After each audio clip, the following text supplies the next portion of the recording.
Welcome to the Room of Lives. I'm your host, Neil. We are talking to my friend Behnam, who is a classical violinist and music producer. In this episode, Behnam shares why he is uncomfortable with the labels that humans use to identify themselves and others. Born of an Iranian Muslim father and American Christian mother, Behnam could never relate to a patriotic, religious, or ethnic identity, or any tribalism around static, choiceless identifiers. But whether labels aid or impede true understanding, their existence often shapes our self-determination. We then discuss his opinion that classical music is a meritocratic cult.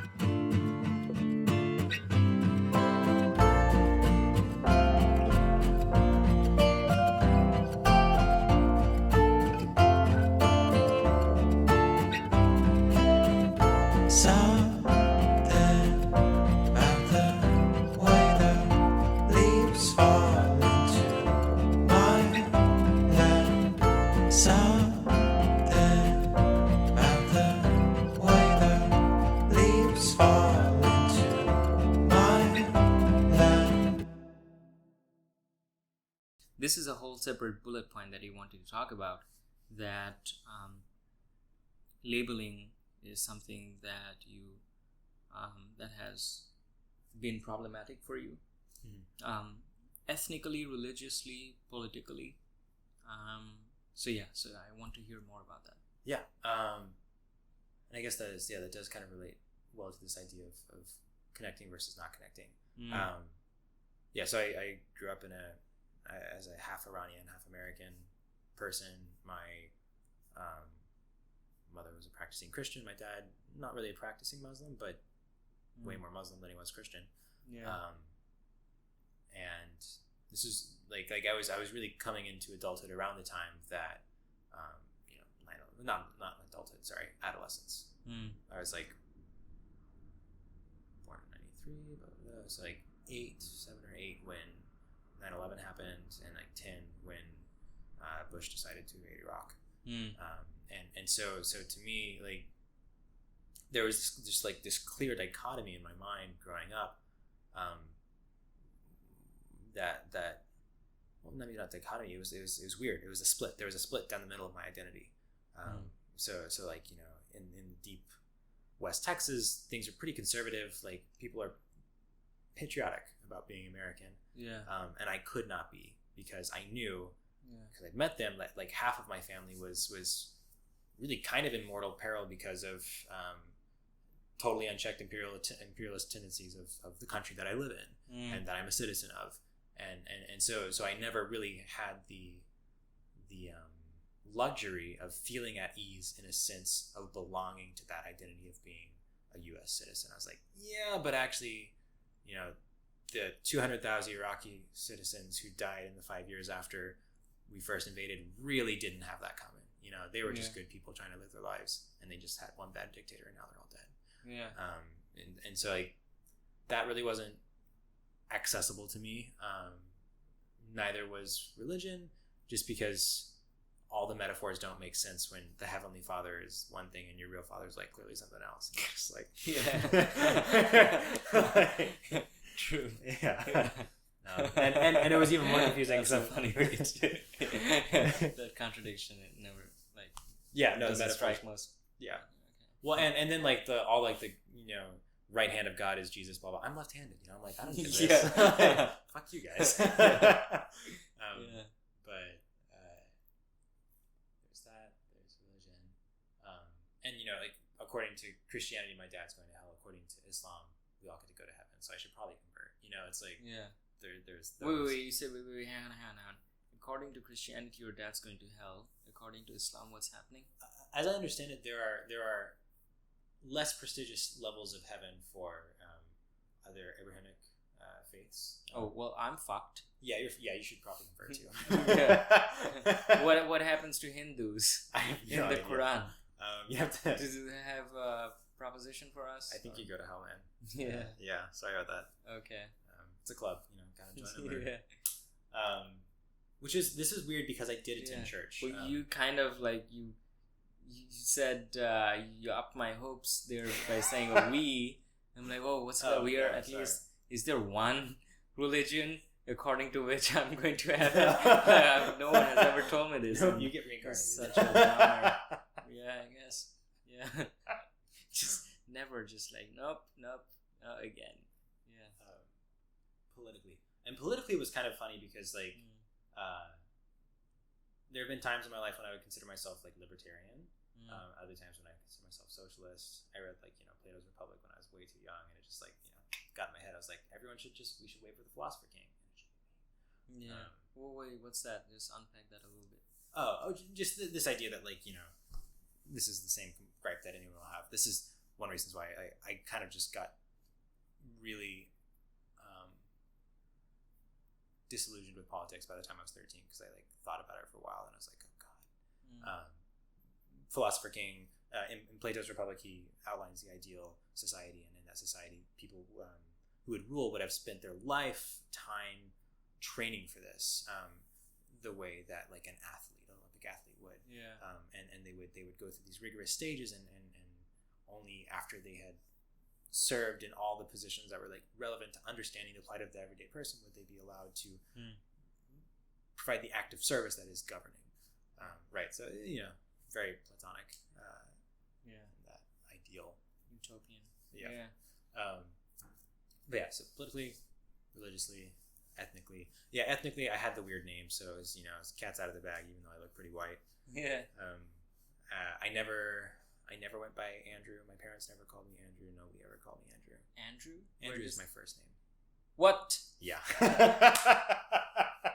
Like, am I supposed to be knowing something like this? Yeah. Oh, who's this Andrew? Why Right. would Behnam go by Andrew? Well, and no one else knew that either until I went to public school, where they read your name off a roster.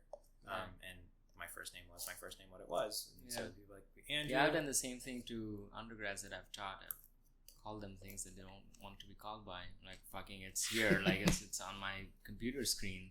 Yeah.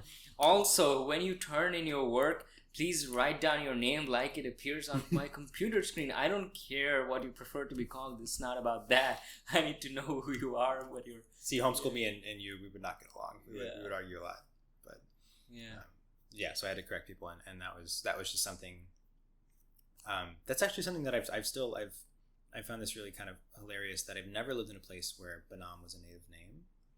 So I've never had to not say it twice to someone. Yeah. I don't think I've ever met someone where I was like, my name's Behnam. They're like, cool, Behnam, nice to meet you. Yeah. Like, that's never happened. So Behnam is your what, middle name? Mm-hmm. Yeah. Okay, so you're Andrew Behnam Arzaki. Yeah. That sounds better. The Andrew and the Arzaki just kind of like, there's like the melodic. Yeah. That's Andrew Behnam Arzaki. Rounded binary. Yeah. Yeah. Andrew Behnam Arzaki. Yeah. Better than Behnam Arzaki, I think. It's just my personal. I will keep that in mind, because I've seriously considered dropping the first name legally. Well, I don't know, if you ever want to become famous in any certain area and want that extra little bit of push that will turn some more heads, like, my name is Andrew Behnam Arzaki. Like, see, I just don't like Andrew, though. I've never liked that name. That name is like, it's like a bad melody to me. It just sounds wrong. I see. Yeah, Behnam is... But yeah, so that was like, that was really interesting to me, because I also did want to relate to people. Yeah. Because I was a human being. I am a human being. And so the sense of like community through tribalism around those static identifiers, ones that really involve little to no choice. Mm-hmm. Ethnicity, there's no choice involved. Yeah. Nation you're born in, there's no choice involved. Yeah. Those things to me were extremely uninteresting, because I'm like, I have no... Yeah. My volition is unexpressed on these things, so you really don't know anything about me. Yeah. But it's once again, I mean, actually, the TED Talk touched upon this. It's because we want certainty, and so we use those labels about people that are more certain. Like, I don't give a shit what's evolving in your life. The color of your skin isn't, where you were born isn't, and I guess your nominal religion isn't. So Yeah, it's Yeah, easier yeah, to it's categorize. easier. It's so much easier, and it's placating. Like, it's I now know what to think about Behnam Mhm. because of these 5 parameters that I know about him. Yeah. No, and I mean, encountering something unknown in the world. Yeah. I think, our bodies have few responses, and it's either fear or sometimes curiosity, and fear is predominant, I think, in most people. Yeah. Yeah. I mean, it's useful if you think about it. We're immersed in this world of just bunches of data, and we need to navigate our way around.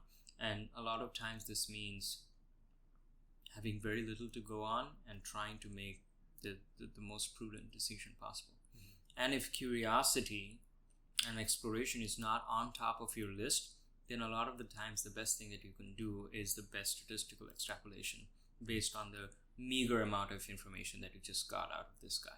Yeah. Well, and I think it's so that evolutionary biology course that I took, especially because we're hypersocial animals, it makes sense that only a few need be curious. You only need like 1 or 2 people to find like the new like apple tree, then everyone gets the apples. Whereas like most people who fear is fearful. What's the word I'm looking for? Conservative actions are risk averse. Risk averse actions are generally going to be preferred. I feel like, but now it's no longer relevant because like you were talking about when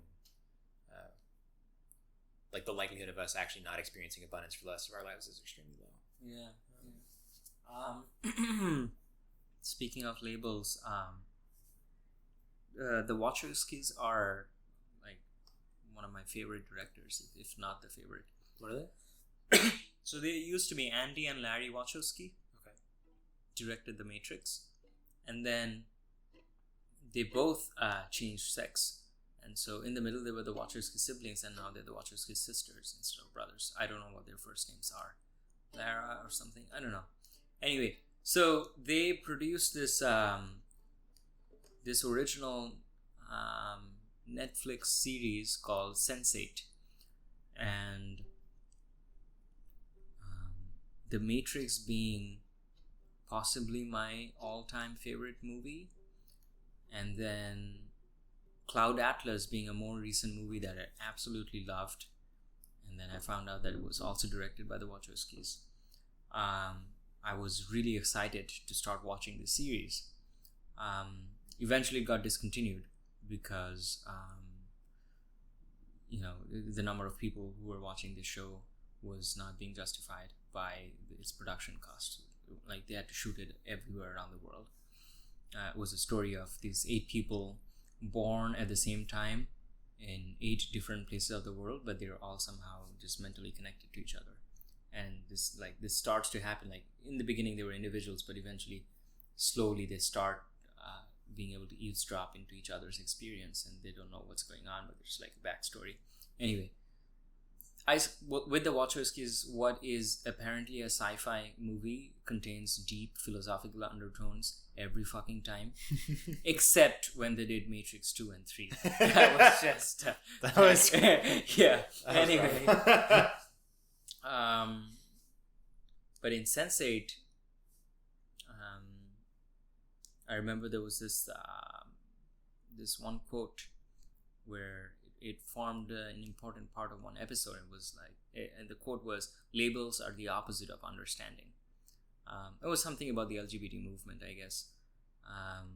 There was this guy, a Mexican actor, one of the Sense8s, one of the 8 people who were like connected to this, and he had accidentally been exposed as being gay, and suddenly all of the media attention was on him being gay.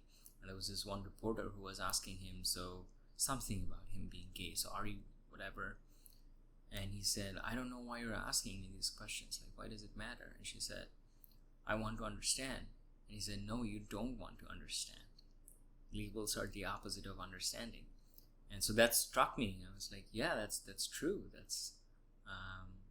This is not about understanding. To a certain extent, it does help. But beyond that, sticking to that label works against. Because if you want to know more, it's more than that one bit of information. If you really get into it where there's a lot more subtlety, and it's a whole panorama of different things. It's a very high dimensional object that one label does serves you no more. So I wouldn't go so far as to say that labels are not useful at all, but they have a certain extent of utility. And if you're interested in something beyond just the initial label, firstly, the initial label may itself be wrong. But even if it is correct, it's approximate and therefore wrong. So if you're interested in that, at some point you have to abandon it. At some point you do. I mean, it doesn't matter how carefully, how many more words you eventually end up using. Language is an approximation. So no matter how well you think you label this, because instead of using a word, you wrote a whole book, it's still an approximation. So, yeah. Anyway, you're supposed to be the guest. I just keep rambling on. That's so like that's something that I've like yeah, I really align with. Yeah.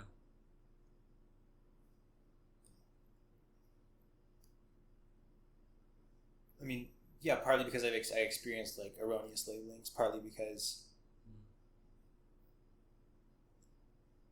it is the antithesis of curiosity too. It's an unwillingness to accept the fact that you don't know something, right? Like it's like we just throw it at like you're like just like give me like I can paint all of you in 5 minutes if you just tell me your like age, name, gender, blah blah blah blah. Yeah. This is actually so okay. Statistics. This is what I think. Okay. What you were saying earlier, something that prompted me thinking about how the presence of these labels actually interacts with us, though. So this is, I think, the really insidious thing about them that gives them their power is that because we as intelligent beings know this is the way, on first glance, a lot of people will look at the world and thus look at us. It actually it can begin to wield power over how we choose to grow ourselves. I think I've definitely seen that happen to friends and family where knowledge of what labels are readily available, even locally or globally or like this I think is an interesting thing to see what kind of like stereotypes about young adults exist in different cities that I've lived in. It's almost like there's like a different buffet to choose from in terms of what like kind of brat you are. And like I'm always like, oh, the one that I was last time's not here. Interesting. Maybe it's not fundamental. I think it's the stereotypes are insidious because I think some people can map their entire lives in accordance with them so that they can be understood, probably because they are compelled by a desire to be understood, and fear that the only efforts people are making are through the labels that we use. And to me, for some reason growing up, I was indignant by that very notion. I think I went out of my way to make that not available to people. I remember when I started playing the drums, I went to this place in my neighborhood where there was a teacher, and everyone that turned up would be in t-shirts and had long hair. I'm like, fuck this shit, just like fucking play the... Why does all of these accessories need to happen? And obviously you're not the first person who came up with this. I think you came up with the fact that you like to play the drums, but all of this other stuff is derivative. And I'm not going to go buy into any of that shit, because that's...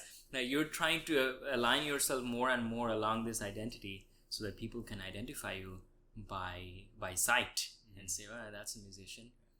Well, and it's very tribal, right? Like, so this is something that in my mind, I might just be confused, but to me, this idea of tribalism, this idea that we are just like, a replaceable unit in a group of something is really reprehensible. I'm just like, I'm so not into that. Like, I thought tribalism was a necessary state back when we didn't have civilization. And now we have like something that's a little bit more freeing in terms of being able to individualize in some way, and pick and choose those things that work for us. And but the fact is, if you think about it, because our ancestors lived for a much longer time under these tribal conditions, it means that the genetics of that had enough time, like those conditions had enough time to seep into the genetics. So therefore our animalistic or tribal tendencies are ancient, hardwired ones, and even inside of civilization we have to find ways to vent it through sport or politics or whatever. It's not like we're deciding to do it, we are deciding what ways to mediate these tribal instincts through No, I nationalism, totally right, patriotism, and so to me, like, it's definitely not that I've not felt those tribal impulses. Yeah. It's that there's something about me that I felt like that's where my battle was as a person, was to be able to say no to those and instead choose, because like that's the default, that's your setting. If you don't deliberate, if you don't put yourself in uncomfortable situations and try and allow that space for redefinition to occur, you're just stuck being in your tribe. That's what's going to feel safe. That's what's going to feel good. And to me, that wasn't challenging what my life could be, who I could be, what I could make of, like the fact that we may or may not be sentient consciousness, blah, blah, blah, all that stuff. I was comfortable just for the time being, making the assumption I do have some sort of autonomy. I do have some sort of agency. The ways that I act that out, that's the deepest expression of that gift of agency that there could be, is to go beyond what I would do on autopilot, and even at the expense of making good decisions. Sometimes it was like, I'm going to make the most ridiculous decision possible because I can make ridiculous decisions. So I mean, it can be thought of as just another level of autopilot. Right. No, Like, it's this bit of more sophisticated machinery in you wants you to reject everything that, but it's still autopilot. No, I kind of agree. Well, because like, I think as long as there's a reactionary quality and it's kind of all encompassing, and then there's no nuance, then it's kind of it is just an inverted sense of that same thing. And that's actually something that I think I became more in tune with later on, is my instinctive aversion to most tribalistic tendencies, which actually often kind of kept me disconnected from people, because I wasn't able to just allow myself to become a little bit, egoless and subsumed in some sort of state of being part of something larger. And I was like, that can't all the time fundamentally without exception be bad. I remember when I took you to this housewarming party, you looked at all these people and said, "Oh, it feels so good to see people outside my cohort." We need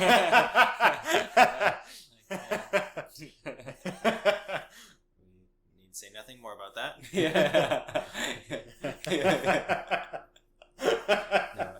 You love them. And I do all the rituals.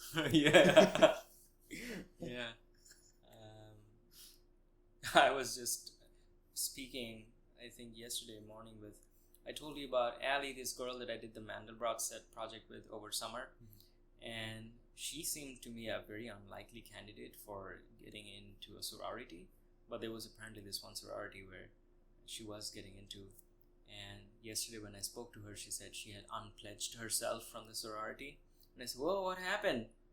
You seem pretty excited about it." And she said, "Well, I was trying to be excited about it, and I had told myself that this is a sorority that's different from the other ones, but turns out it wasn't different enough."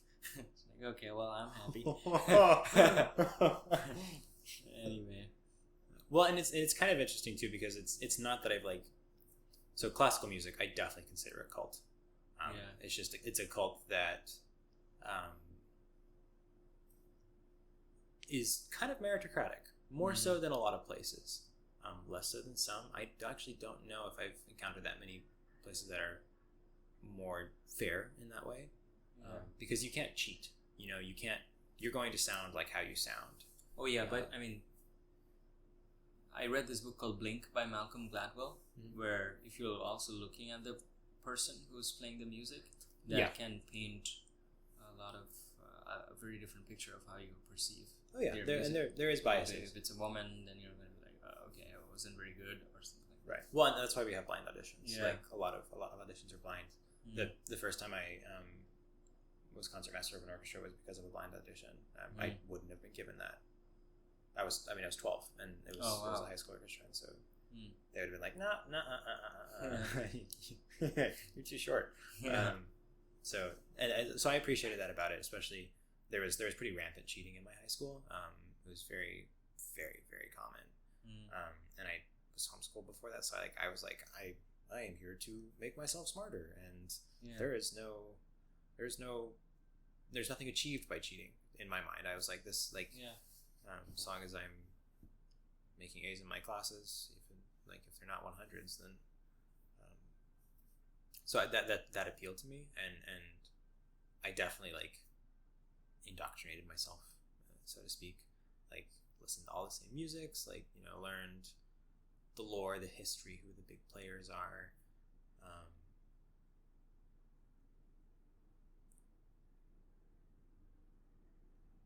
And I think I've always been a little bit reluctant to wholesale accept whatever is being sold to me by authority. Like that's always been super uncomfortable for me.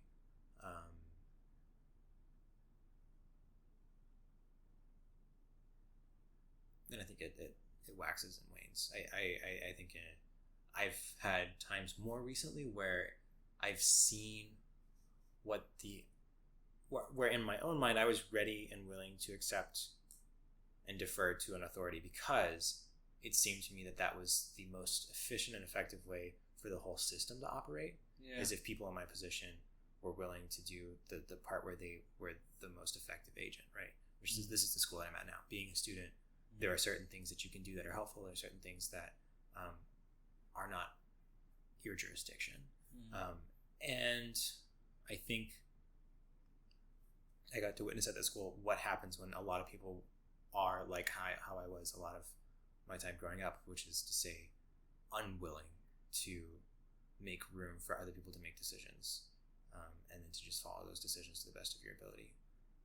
I think it's a lot more about the right mixture, the right harmony, the right concoction than it is about at least in most endeavors larger than one person. It's always about collaboration. It's always about learning how to be the right component, and that supersedes whether it's the component you want it to be, because you just want to be the right component.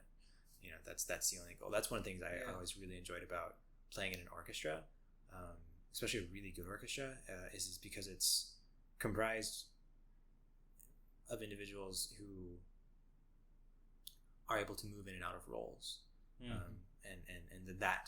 that is the objective. The primary objective shared by everyone in that room is the complete sound that comes to the audience. And so whatever that means for you as the individual is the best course of action that you obligingly go towards, not begrudgingly. It's like, you know, if I have to play so soft and so quiet over the finger that you basically can't hear me, so that you can hear the, you know, the solo cellist really well, then that means I'm making great music. Yeah. You know, true. like that doesn't mean I'm there's everything right with that situation. And that ability to be malleable, and it says nothing about my ability to sound like a great soloist, right? It's like I would, you know, I work on those chops too. That's just, this is not the right time or place. And I think that lack of fluidity in a lot of mainstream society cripples groups' ability to work together effectively, because there's this like incorrect assumption that the role you fulfill now is indicative of the only role you are able to fill, and the role that you will always be put in. And that comes back to the stereotyping, right? In a environment where people are prone to do that might actually be more true. I think the culture around how we perceive the roles that people play and how fluid we think of those roles as being is an important component to giving people the space to be able to, if they're more innately strong-willed, be comfortable taking a backseat, knowing that that's going to help the process move forward, and that they won't be pigeonholed there forever. Yeah. True. Thanks for joining us in the Room of Lives. In the next episode, Behnam shares his experiences and observations on his winding trajectory through 5 different systems of education.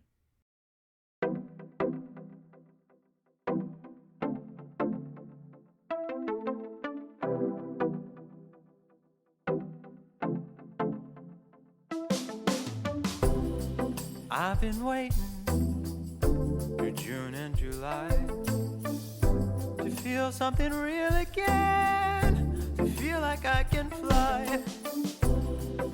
Can Didn't August come too soon?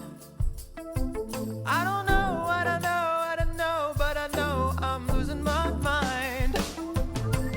Oh, this feeling, I'm freewheeling. Put your hands in the air if you feel me. In this sunny California, honey, don't give a fuck to God.